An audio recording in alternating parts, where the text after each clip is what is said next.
जैसा कि आपने सदेड़ी की मेन रोड से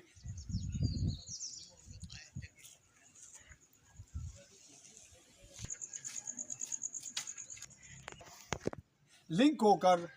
जो मरकज़ी गांव है सदेड़ी का उसमें दाखिल हुए और मामलात क्या हैं वही रास्तों के, वही बंदिश सड़कों की। और इस वक्त जहां मैं आपको नज़र आ रहा हूं और जो स्टार्ट हुआ ये गैल है पुरानी डोगरा दौर की, यानी महाराजा हरि सिंह के दौर में एक कानून, एक सिस्टम बनाया गया जिसको आज ज़्यादा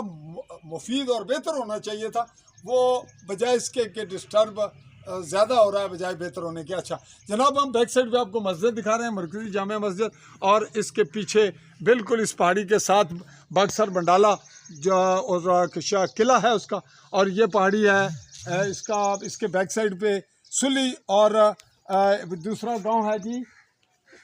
खोड़ी तमनाला, जो इस हल्के का यानी बक्सर बंडाला का आखिरी इस्मानी का स्टेशन है। और पहाड़ी का नाम क्या है जी? त्याला पहाड़ी है। और अब हम नीचे आपको आ रहे हैं, उस जानिब लेकर चलना चाह रहे हैं जिस जानिब हमें आज आना पड़ा या हमारे पास रिपोर्टिंग है, और इसका ये सिलसिला आप आगे तक देख रहे हैं। और अब हम जब अगले मरले पर चलते हैं तो फिर आपको अगला दिखाते हैं हिस्सा। ये वो रास्ता है जो जैसा बैक साइड पे आप देख रहे हैं कि यहाँ से जो पुरानी गैल थी, पुराना रास्ता, और अब हम आगे बढ़ रहे हैं और यहाँ तो रास्ता माकूल है, तो आगे जहाँ पर रुकावट है आइए वहाँ चलें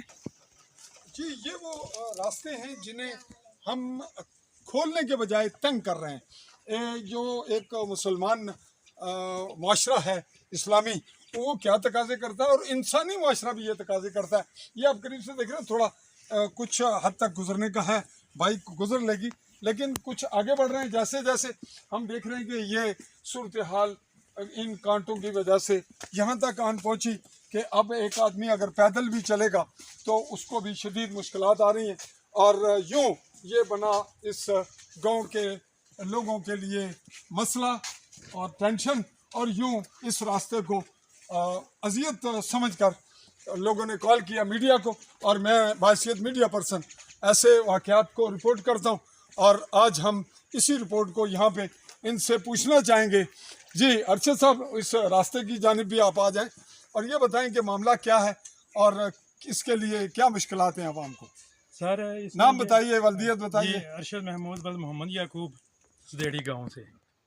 तो सर ये मसला ये है कि ये जो इन्होंने चल वगैरह दिया हुआ है, इस वजह से खासी प्रॉब्लम है। मोटरसाइकिल के साथ अगर कोई छापर लटकाया हो आगे तो सेफ गार्ड के साथ, तो वो भी आमतौर पे यहाँ से गुजरते हुए वो फट जाता है इन और अगर कांटों कोई की बैठा वजह हुआ हो से। तो उसकी टांगें कांटों में आएंगी। जी वो कांटों में आएंगी। और पैदल गुजरना भी, अगर दो आदमी साथ हैं, सिंगल सिंगल आदमी इधर से गुजर सकता है, डबल आदमी भी क्रॉसिंग नहीं हो सकती। अगर आगे से कोई औरत या कोई और इस किस्म का आदमी आ रहा है तो फिर भी एक आदमी को या पीछे जाना पड़ता है। हाँ, ये दिक्कत आपको कब से है? ये तकरीबन 4-5 साल से है। और इस पे आपकी पेशरफ्त क्या हुई? आपने शिकायत मुतलका हुकाम तक, बल्कि मकामी सतह पे आपने को पंचायत या इखलाकी रवैया अख्तियार किया सोशली? सर असल में मामला ये है कि मुकामी तौर पर कुछ बासर लोग होते हैं। ये जो आदमी जिन्होंने चल दिया हुआ है, ये खासे बासर हैं। एक इधर से नहीं इन्होंने रास्ता बंद किया हुआ, हमारा जिसको हम फाटा कहते हैं, उसमें गांव में दूसरी जगह में भी वहाँ भी उस जगह पे भी इसी तरह मतलब वो कुछ जगह है उधर रास्ता जाता है, वो भी इन्होंने बंद किया हुआ चले, वहाँ की भी हमें रिपोर्टिंग करवाइएगा अगर हमें ज़रूरत पेश आएगी, ताकि हम जो लोगों की सोच रवैया है उसके लिए जो मस्बत शऊर दे सकें और लोगों को आगाही दें कि ऐसी ज़्यादतियाँ ना करें, या इस पर अगर हुकूमत और बाकी तबकात हैं वो काम करें। नाजरीन, मैं तो गल करना भी इसला चौधरी फरमान पाकिस्तानी ज़ेर कब्ज़ा जम्मू कश्मीर ने आज़ाद कश्मीर अखवाने वाले ज़िले पेंबर ने तहसील सुमानी और सुमानी ने सदेड़ी गांव तो बहुत खूबसूरत खिता सोना वैली इस हल्के ने सब तो खूबसूरत है। और उस बाद सदेड़ी बहुत ही लाजवाब सदेड़ी आबशार बिल्कुल इसने थले करीब खलोते हैं, बहुत ज़्यादा फासले पर ना। तो मैं तुसां नाल जी गलबात करना पिया, ये इत्थे ने लोकल मामले दसने भाई चल देते हैं, बाड़बंदी हुई है कंडे नहीं, तो यह गल तुसां तक ही है कि इतों गुजरना मुश्किल है। तो महाराजा हरि सिंह ने दौर की लोग भी अज भी याद करने और अकायद नहीं बुनियाद पर करने, एक गाना रोला बनाने जी, गाना ऐसी जवा कर देना, ये भी जड़े हरीफ मुखालिफ हैं। तो जड़े लोग सिस्टम ने खिलाफ कोई कदी खामी हो सकनी है, लेकिन गैलां और रखियाँ और गल्लां लीगल कीतियां उन्हें गल्लां पर भी अज रुकावट है उन्हें तंग किया जाना तो फिर वह रिकॉर्ड पुराना कढ़ाया जाना तो रिकॉर्ड ने बारे जो मुड़ेगा एक मुश्किल पेश आनी है वो आने जी लट्ठा मसावी कोई नहीं ये है वो है जदीद बंदोबस्त नहीं अला कुदर चलो है जम्मू चलो तो जम्मू कुछ है वो जी इंडियन जेरे कब्जा है तो तुस कुछ रहे हो ए जी अस बस फिर गोल मोल करने भाई अस पाकिस्तानी जेरे कब्जा नहीं तो यह केड़ा मसला सी तो मुल्क अपना हुआ तो फिर ही कम होना ना मुल्क बनाओगे तो बहरहाल ये भी लुकमा में देना होना मेरी आदत है और मेरा हक भी है मैं बाशिंदा रियासत दर्जा अव्वल आज़ाद कश्मीर या रियासत जम्मू कश्मीर हाँ गल्ला की समेटने हाँ भाई इस रस्ते इन्हें रुकावट आनी है तो ये जिक्र किया है ना अरशद साहब तो गल मुकम्मल की थी ने कुछ और आखना चाहने हो तो करो गल सर बेसिकली ये रकबा शामलाटी है ये शामलाट है तो शामलाट का मतलब है कि ये मफाद आमा और गाँव अच्छा तो इसने नाल असा कोल भी शामलाट है लेकिन असा कुछ किस्म की बाड़ बंदी या चल वगैरह नहीं देते ये बाकी तुसा ने कब्जे च है जी जी तो खुला रखे खुला रखे जी नाजरीन किसी किस्म ने चल नहीं देते रिपोर्ट की थोड़ा क्लोज करने हैं जनाब इत्तफाकन मौजूद हैं जनाब का तारुफ मोहम्मद जाहिद जी वल्द मोहम्मद आरिफ क्या करते हैं आप मैं स्कूल टीचर हैं ये चूंकि आपका मकामी रहायशी मामला है यहाँ पे सरकारी मुलाजिम होना या होना नहीं इंसानियत का मामला है तो इस रास्ते में ये जो बिल्कुल आप फिर कैमरामैन आपको झलक दिखा रहे हैं कि यहाँ से तो नामुमकिन है गुजरना दीवार है तो बड़ी है भी वो स्लोप सी जगह इस पे आप क्या राय देंगे क्या कहेंगे हाँ यहाँ से गुजरना तो बहुत मुश्किल है क्योंकि अगर बाइक भी लेके आए तो उसके कपड़ों के साथ कांटे लग जाते हैं जिसकी वजह से आए रोज कपड़े फट जाते हैं तो इस पे आपका एहतजाज है एहतजाज है आज का ये वीडियो रिकॉर्ड हमारा मीडिया एहतजाजन अब इस पे रिकॉर्ड करवा रहे हैं जी जी तो हमारा क्लिप लंबा होगा ऊपर खड़े हैं जी हमारे बुजुर्ग क्या ना जी तुसा ना मियाँ रशीद साहब मियाँ कहते हैं जी हमारे यहाँ मकामी कल्चर है जो लोग मजहबी रुझान रखते थे उनको मियाँ कहते थे वैसे कॉस्ट भी एक मियाँ तो बुजुर्ग क्या आखनी हो जी तुस उतो ही दसो अला गेरे ये बिल्कुल दुरुस्त है इसमें कोई शक शुबा नहीं है जो इन्होंने कहा अरशद साहब ने और टीचर ने वो दुरुस्त है तुसा ना ना क्या रशीद वल्द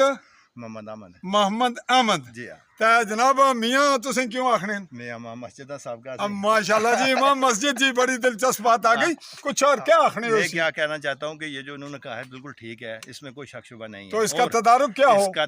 अगर कोई तजावजात कर रहा है तो उसको दूर करनी चाहिए मैं तो एग्री हूँ मेरे अगर वो जगह है वो मैं पीछे कर लूंगा आराम से जी बिल्कुल ये कह रहे हैं कि अगला थोड़ा सा टुकड़ा अगर मेरे पास है मैंने भी मुझे लग रहा है कि क्लोज हो रहा है या होगा मैं हटा दूंगा तकलीफ देना या ये तो इंसानी होते ही तकाज़ों के खिलाफ है तो ये जो साहब हैं क्या नाम है जिन्होंने ये रुकावट डाली हुई है रफीक वल्द फैज मोहम्मद जी नाजरीन हमारा क्लिप मुकम्मल हो चुका हमारी रिपोर्ट आज का एपिसोड भी और आज की वीडियो क्लिप इसमें अहम बात यही रही कि शामलाट अगर रकबा है या श्री सरकार तो ये मफाद आमा के लिए और इस पे मद्देनजर रखते हुए इस रास्ते को वसी किया जाए किसी छोटे बड़े हादसे से पहले और मजीद तनाव पैदा न किया जाए जी हम तस्करा कर रहे हैं जगह का जहाँ पर अरशद वल्द याकूब ने हमें वो मकाम दिखाया ये जहाँ पे इस वक्त तस्करा चल रहा था रशीद साहब का कि इन्होंने कांटे देकर रास्ता क्लोज कर दिया तो हम जब बिल्कुल संदेड़ी से इस वाक़या को देखकर इसकी रिपोर्टिंग करके निकले और हमें एक कमी महसूस हुई थी कि हमने दूसरे फरीक का तस्करा नहीं किया था इत्तेफाक से हम किसी और मामले में मिल रहे थे इनका बयान ले रहे थे तो पता चला कि यही वो शख्सियत हैं जिन पे इल्ज़ाम है कि इन्होंने कांटे बिल्कुल आगे करते करते बाड़बंदी रास्ता बंद करने की हद तक सूरत ले गए इनका मौक़िफ़ क्या है ये मौके पे भी ले जाना चाह रहे हैं हमें बाद इसके बाद यहाँ पे बता रहे हैं कि अभी चलें तो हम अभी तो नहीं स्पेशल आएंगे दोबारा असर नो उस सूरत की फिर रिपोर्टिंग करेंगे क्योंकि हमने को इन्वेस्टिगेशन के सतह पर रखे हुए हैं तो इनका थोड़ा सा मौक़िफ़ लेते हैं जो कि इसी रिपोर्ट का हिस्सा है और इसी में शामिल है जी रशीद साहब सर जैसे जगह की बात कर रहे हैं कि कॉन्टेक्ट दिए हुए हैं इसके आगे इनकी जगह इन्होंने मुकम्मल तौर पर बंद किया हुआ है ये गेट लगाया हुआ पूरा बंद किया हुआ है आगे मेरा घर है वहाँ कोई रास्ता नहीं जा रहा है बिल्कुल हम तो ये चाहते हैं कि कोई आदमी आए देखे और हमारा रास्ता भी खुले उन्होंने आगे गेट लगा दिया हमारा आने जाने का कोई रास्ता नहीं है तो तुस कह रहे हो भाई ऐसा मौके पर दोबारा फिर सही जी लाजमी आज मौके पर जेल बंद करते हैं लाजमी और मौके पर और साथ में और भी कुछ 2-4 आदमी लेके आओ, वो देखें कि असल में ये लोग कितने जालिम लोग हैं, इन्होंने हमारा बिल्कुल रास्ता बंद कर दिया है। तो हम अगले एपिसोड तक दोबारा इसी जगह का फिर विजिट करेंगे और इसकी इन्वेस्टिगेशन मुकम्मल करने की कोशिश करेंगे। जब दोनों फ्रीक मौजूद होंगे और दोनों फ्रीक जगह पे अपने अपने मौक़िफ़ और अपने अपने जो सूरत है वो उसका तस्करा करते हुए ऑन ग्राउंड दिखाएंगे। तब तक के लिए हाजी रशीद साहब का मौक़िफ़ शामिल करते हुए अगले मरले की रिपोर्ट तक चाहेंगे इजाज़त, इसी का हिस्सा होगी।